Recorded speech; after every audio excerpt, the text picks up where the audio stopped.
নমস্কাৰ সকলোকে।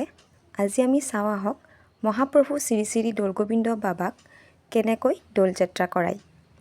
এয়া আমি ৰংগোলী বনাই আছোঁ। ইমানো অকাত ভাল নহয়, তথাপি চেষ্টা কৰিছোঁ।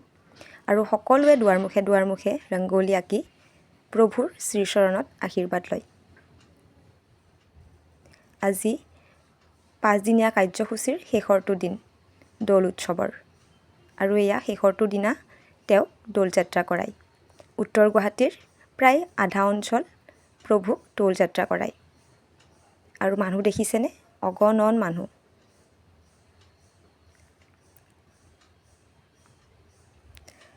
আমিও অলপ তেওঁৰ আশীৰ্বাদ ল'বলৈ ইমান দূৰ যাব নোৱাৰোঁ যদিও অলপমান গ'লোঁ।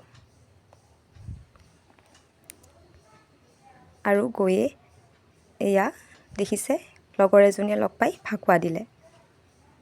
তাৰ পৰা ঘূৰি আহি আমি মাহ প্ৰসাদ আৰু চৰবত খালোঁ।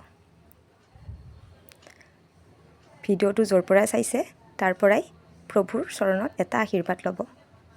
আৰু শেষলৈ চোৱাৰ বাবে ধন্যবাদ।